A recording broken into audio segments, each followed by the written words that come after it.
5 जून 2023 सुबह के 6:03 बजे एक शख्स पार्क के बीचों बीच खड़ा था। उसके चारों ओर लोग बेसुध पड़े थे, कुछ बेंचों पर, कुछ जमीन पर और कुछ तो चलते चलते वहीं गिर पड़े थे, जैसे किसी अदृश्य शक्ति ने अचानक उन्हें बंद कर दिया हो। उस शख्स का नाम था ईशान वर्मा। लेकिन हैरानी की बात यह थी कि उसे न अपना नाम भूल रहा था, न चेहरा, न ही बीती जिंदगी। जबकि उसके आसपास हर व्यक्ति, चाहे वो बच्चा हो या बूढ़ा, अमीर हो या गली का भिखारी, सबकी याददाश्त साफ हो चुकी थी। लोग हड़बड़ा कर उठ रहे थे, एक दूसरे को घूर रहे थे, कोई रो रहा था, कोई भाग रहा था। कुछ लोग अपने फ़ोन देख रहे थे, मगर उन्हें यह तक याद नहीं था कि इसमें पासवर्ड क्या है या वो खुद कौन है। शहर की सड़कों पर पैनिक फैलने लगा था।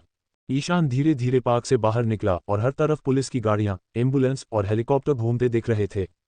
टीवी चैनलों पर एक ही हेडलाइन थी, ग्लोबल एमनीजिया, दुनिया भर में एक ही वक्त पर सभी की याददाश्त मिट गई।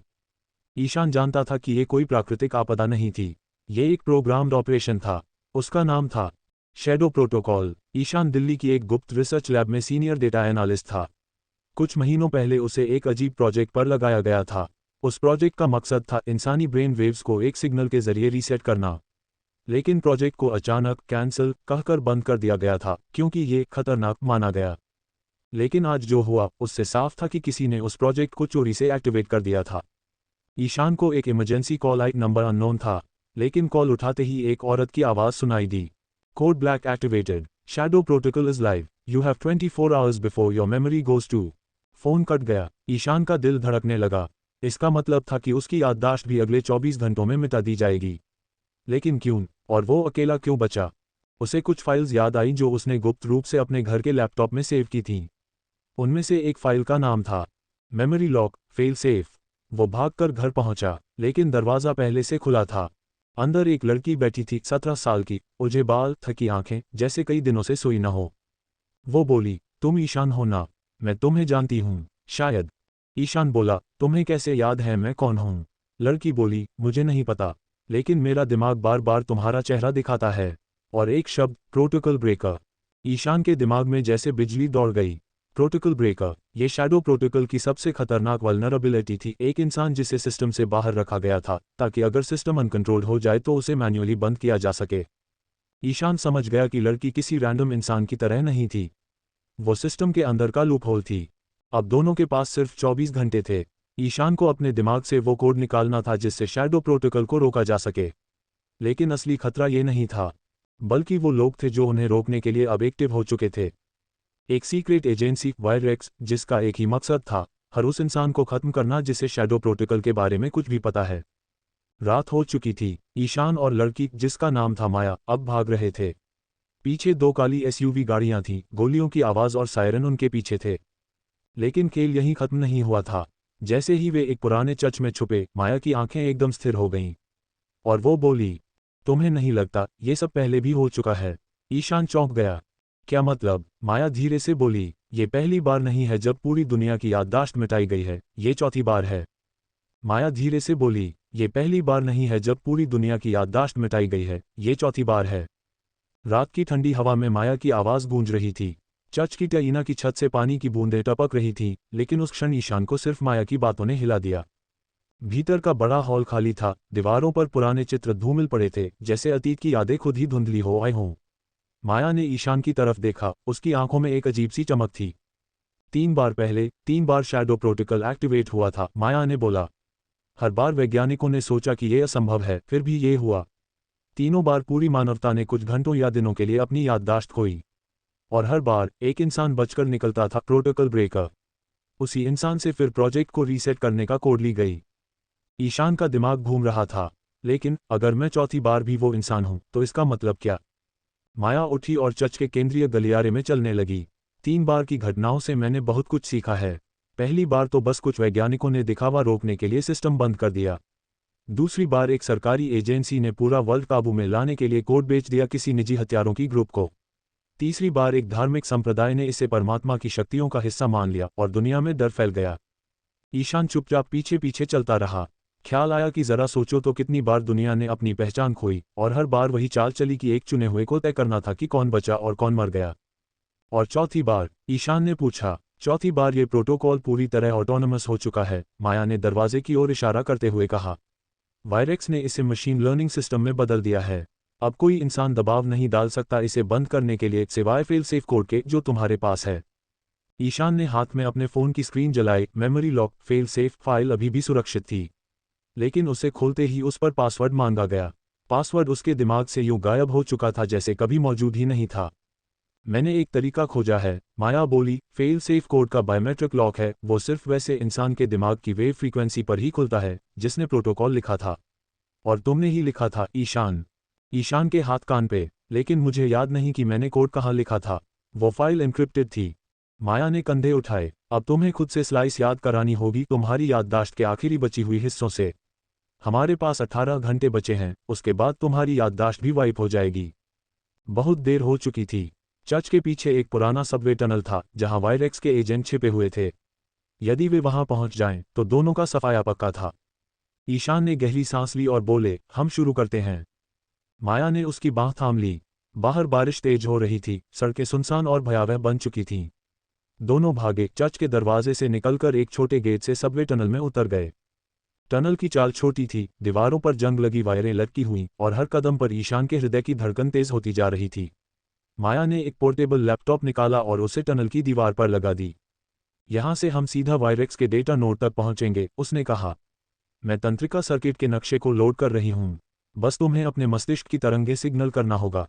ईशान ने आंखें बंद कर लीं। वह अपने अंदर झांकने लगा। पहली याद आई जब उसने लैब में शैडो प्रोटोकॉल का नमूना टेस्ट किया था। उस दिन के कोडिंग की हर पंक्ति, हर नंबर, लेकिन जैसे जैसे वह आगे बढ़ता गया, याददाश्त चूर चूर होने लगी। नाकामयाबियां, संशय, डर, वे सब मिलकर उसकी याददाश्त को तोड़ रहे थे। लेकिन माया ने उसकी कलाई पकड़ी और उसे लगातार निर्देश देती रही। अब उस लाइन को दोहराओ जहां तुमने फेल सेफ बोतल की बात की थी। उस वेरिएबल को याद करो जिसका नाम तुमने होप रखा था। धीरे धीरे ईशान के मस्तिष्क में एक धुंधली रोशनी जली, एक कोड सेक्शन जो हमेशा उसके अंदर दबी थी। माया ने उसे जल्दी से टाइप किया। बस, माया चिल्लाई और लैपटॉप पर चमकती स्क्रीन ने एक नया प्रॉम्प्ट दिखाया। Authorise fail safe launch. बिना समय गंवाए ईशान ने फाइल ओपन की। उसके सिर में तेज चक्कर आने लगा, लेकिन उसने मन ही मन अपने आप से कहा, मैं वो इंसान हूं जिसने ये सिस्टम बनाया। मैं इसे नियंत्रित कर सकता हूं। कन्फर्म, उसने धीमे से कहा। अब वायरेक्स के एजेंटों ने टनल में घुसने की कोशिश शुरू कर दी थी। गोलियों की तीखी आवाज, मीटरों दूर से आती चीखें सुनाई दे रही थीं। हुई अब, माया ने कहा। कुछ ही मिनटों में ये सिस्टम खुद ब खुद पुनर्प्रारंभ हो जाएगा। ईशान ने एंटर दबाया और लैपटॉप की स्क्रीन पर लिखा चमका। Shadow protocol override complete, memory reset halted. सारे डेटा नोड की लाइटें एक एक करके बंद हो गईं, फिर एक साफ नीली रोशनी स्थिर हो गई। उन्होंने सफलतापूर्वक मशीन को रोक दिया था। लेकिन तभी टनल की दीवार से एक तेज झटके के साथ एक विस्फोट हुआ। माया के चेहरे पर बिखरी मुस्कान तुरंत डर में बदल गई। ये आखिरी लाइन है, माया ने फुसफुसाया। अब तुम्हारी याददाश्त बची रहेगी, पर हमें अभी यहाँ से निकलना होगा वरना ये सब व्यर्थ हो जाएगा। दोनों ने एक दूसरे का हाथ दबाया, फिर टनल की ओर दौड़े जहां बाहर निकलने का मार्ग था। बारिश में भीगा ठंडा सहरा, गाड़ी की रुगड़ती गड़गड़ाहट, दिल की धड़कन, ये सब मिलकर उन्हें जिंदगी का सबसे बड़ा एहसास दे रहे थे। एक नई सुबह आने वाली थी और पूरी दुनिया शायद पहली बार सच का सामना करने के लिए तैयार थी। लेकिन इतिहास दिखाता है, जब भी इंसानों ने अपनी याददाश्त खोई, वे दोबारा वही गलती दोहराते आए हैं। और यह चौथी बार थी, लेकिन प्रोटोकॉल ब्रेकर की जीत अभी केवल शुरुआत थी। रीजन लेटर आई, रीजन लेटर एन। सुबह हो चुकी थी। आसमान में हल्की धूप उग रही थी, लेकिन शहर अब भी वीरान पड़ा था। उन इमारतों में फिर से कुछ हलचल दिखने लगी थी, जहां कल तक डर और भ्रम का साम्राज्य था। लोग उठने लगे थे, कई अपनी यादों को लेकर उलझन में थे, कुछ पूरी तरह से खो चुके थे। मगर इस बार कुछ लोग बचे थे जिनके पास यादें थीं। और उनमें सबसे ऊपर था ईशान। ईशान एक ऊंचे टावर पर खड़ा शहर को देख रहा था। माया पास आकर खड़ी हुई। तो अब क्या, उसने पूछा। ईशान ने एक गहरी सांस ली। अब हमें उन्हें याद दिलाना होगा कि वो कौन हैं, और उससे भी ज्यादा जरूरी बात, उन्हें बताना होगा कि वे क्या बन सकते हैं। माया चुप रही, लेकिन उसकी आंखों में उम्मीद की चमक थी। उसी वक्त एक तेज रेडियो सिग्नल ने टावर के सभी रिसीवर्स को हिला दिया। एक कोडेड मैसेज आ रहा था। ईशान ने जल्दी से लैपटॉप खोला, उसे डिकोड किया। स्क्रीन पर कुछ पंक्तियां उभरीं। Shadow protocol underscore 5.0 initiated, sequence in queue, countdown 92 days. Ishaan की सांस थम गई। क्या ये फिर से शुरू हो गया? माया की आवाज कांप रही थी। ईशान ने धीरे से सिर हिलाया। नहीं, ये कुछ और है। ये शैडो प्रोटोकॉल अब खुद को इवॉल्व कर चुका है। अब ये सिर्फ याददाश्त मिटाने का नहीं, पूरी पहचान दोबारा गढ़ने का एक तरीका बन चुका है। तो इसका मतलब, माया ने पूछा। ईशान स्क्रीन पर उभरते हुए कोड्स को देखता रहा।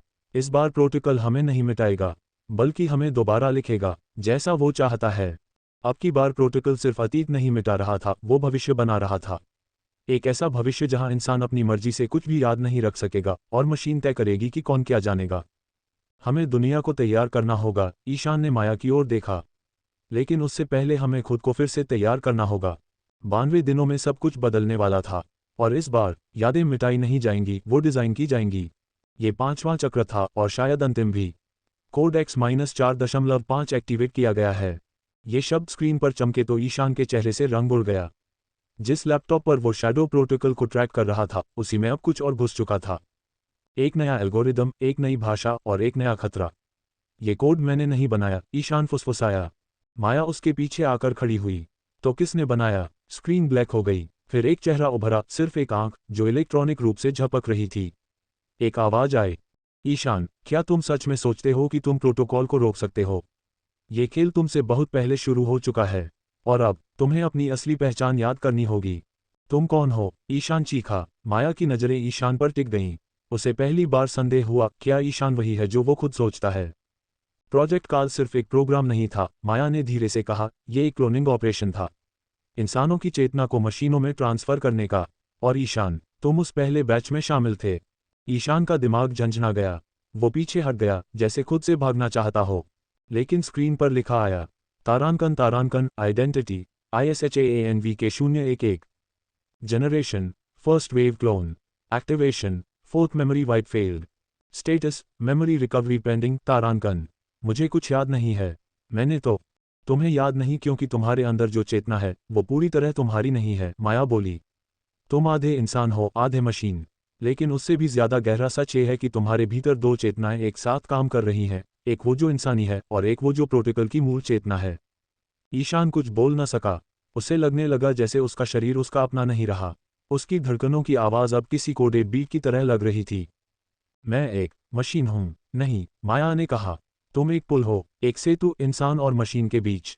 और यही वजह है कि शैडो प्रोटोकॉल तुम्हें मिटाना नहीं चाहता, वो तुम्हें अब्जॉर्ब करना चाहता है। तुम्हारे जरिए वो इंसानों की सोच को मैनिपुलेट कर सकता है। ईशान के चेहरे पर अब डर नहीं था, बल्कि एक गहरा सन्नाटा था। तुम्हें अंडरग्राउंड कॉल जाना होगा, माया ने कहा। वहां एक डिवाइस है, REMEM। उसके जरिए हम तुम्हारे दिमाग में जमी हुई चेतना की तहें खोल सकते हैं। तुम्हारी असली यादें, और वो कोड्स जो अब तक सिर्फ प्रोटोकॉल के पास थे। अगर उस प्रक्रिया में मेरी चेतना बिखर गई तो? माया कुछ देर चुप रही, फिर बोली, तो तुम्हारी चेतना स्थायी रूप से टूट जाएगी। लेकिन अगर तुम सफल रहे, तो तुम शैडो प्रोटोकॉल से एक कदम आगे हो जाओगे, और शायद इस चक्र को हमेशा के लिए खत्म कर सकोगे। ईशान ने लंबी सांस ली। तैयार हो जाओ, हम आज रात ही अंडरग्राउंड कॉ में घुसेंगे। योजक चिन्ह, योजक चिन्ह, योजक चिन्ह। रात के 2 बजे वे दोनों एक बनकरनुमा दरवाजे के सामने खड़े थे। चारों ओर पुरानी इमारतों की खंडहर और टूटी फूटी सड़कों का जंगल था। अंदर जाने के लिए बायोस्कैन की जरूरत थी। माया ने अपना हाथ स्कैनर पर रखा। एक बीप हुआ और दरवाजा धड़ाम से खुल गया। अंदर एक लंबी सुरंग थी, सिर्फ नीली और लाल लाइट से रोशन। दोनों ने मास्क पहन लिया। REMEM तक पहुंचने के लिए हमें 2 सेक्टर पार करने होंगे, माया बोली। सेक्टर X और सेक्टर Y। सेक्टर Y में ही असली कोड है, जहां तुम खुद को दोबारा पाओगे। ईशान ने सिर हिलाया, और फिर दोनों अंधेरे की तरफ बढ़ गए, एक ऐसी सच्चाई की ओर जो अब तक सिर्फ मशीनों की गहराइयों में छिपी थी। जारी, कहानी को आगे विस्तार से लिख दिया गया है और अब यह अगले बड़े मोड़ की ओर बढ़ रही है, REMEM डिवाइस और सेक्टर Y की रहस्यमयी गहराइयों की ओर। सुरंग के भीतर तापमान गिरता जा रहा था। हवा ठंडी और धातु जैसी लग रही थी, जैसे वो सांस लेने लायक नहीं, बल्कि किसी पुराने कंप्यूटर सिस्टम की बची खुची ऊर्जा हो। हर कदम पर ईशान को महसूस हो रहा था जैसे उसका दिमाग किसी अदृश्य नेटवर्क से जुड़ता जा रहा हो। सुरंग की दीवारें किसी भी सामान्य निर्माण से अलग थीं, उनमें अजीब सी चमक थी, जैसे लाखों नैनो प्रोटोकॉल्स उनके अंदर तैर रहे हों। सेक्टर X यहीं से शुरू होता है, माया ने कहा। एक चमकता हुआ दरवाजा उनकी राह में आया, जिस पर लिखा था, access denied for incomplete identities. Ishaan ने चौंक कर माया को देखा। तुम्हारा क्लोन प्रोफाइल अधूरी है, माया बोली। इस दरवाजे को पार करने के लिए तुम्हें अपनी यादों के कुछ अंश वापस लाने होंगे। REMEM डिवाइस सेक्टर Y में है, लेकिन उसका ट्रिगर यहीं मौजूद है। मतलब सेक्टर X खुद तुम्हारी चेतना का पहला परीक्षण है। ये तुम्हें दिखाएगा वो जो तुम भूल चुके हो या जो तुमसे छीन लिया गया। दरवाजा अचानक नीली रोशनी में बदल गया और ईशान की आंखों के सामने एक दृश्य उभरा। एक लैब जहां छोटे बच्चों को मशीनों से जोड़ा जा रहा था। किसी का चेहरा अधूरा था, किसी की आंखें ब्लैंक स्क्रीनों जैसी।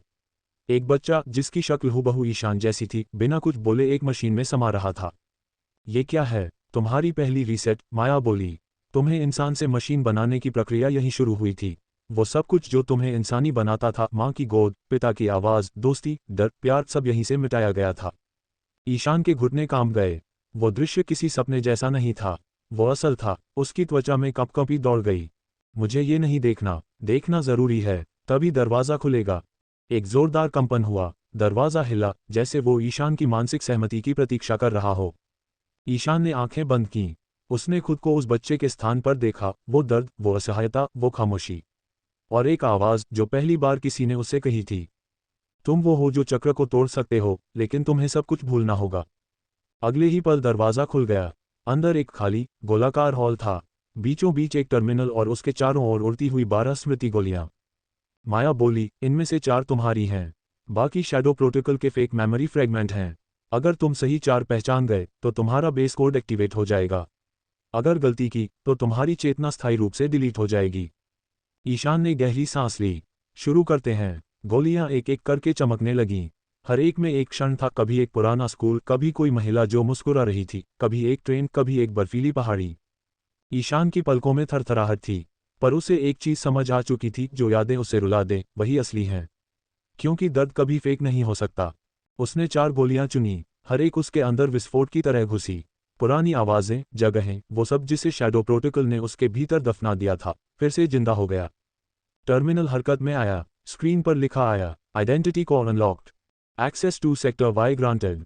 माया मुस्कराए, तुमने कर दिखाया ईशान। अब अगला दरवाजा REMEM का असली प्रवेश द्वार। लेकिन वहां जो तुम्हें दिखेगा वो तुम्हारे वर्तमान को ही नहीं, भविष्य को भी बदल देगा। ईशान ने अब की बार हिम्मत से कहा, मैं अब डरता नहीं, क्योंकि अब मैं जानता हूं मैं कौन हूं। सेक्टर वाई का द्वार एक विशाल धातु की दीवार थी, जो किसी प्राचीन मंदिर की तरह प्रतीत होती थी। उस पर उकेरे गए सिंबल्स एकदम अलग भाषा में थे, जो किसी भी ज्ञात कोड या स्क्रिप्ट से मेल नहीं खाते थे। माया ने एक गोल डिवाइस ईशान को थमाए। ये तुम्हारा न्यूरल एंकर है, माया ने कहा। सेक्टर वाई में जो दिखेगा वो वर्चुअल नहीं होगा, लेकिन तुम्हारी चेतना को हिला देने वाला होगा। अगर ये डिवाइस एक्टिव रही तो तुम लौट सकोगे, वरना तुम्हारा वास्तविकता बोध हमेशा के लिए मिट सकता है। ईशान ने डिवाइस को कान के पीछे फिट किया और जैसे ही द्वार के पास पहुंचा, दीवार अपने आप सरकने लगी। अंदर घना अंधकार था, लेकिन एक तेज चुंबकीय खिंचाव उसे भीतर खींचने लगा। सेक्टर वाई में दाखिल होते ही सब कुछ बदल गया। वह एक मैदान में खड़ा था, लेकिन ये कोई आम मैदान नहीं था। यहाँ हवा ठहर चुकी थी, आसमान नीला नहीं बल्कि सफ़ेद था, और ज़मीन हर सेकंड खुद को रीडिज़ाइन कर रही थी।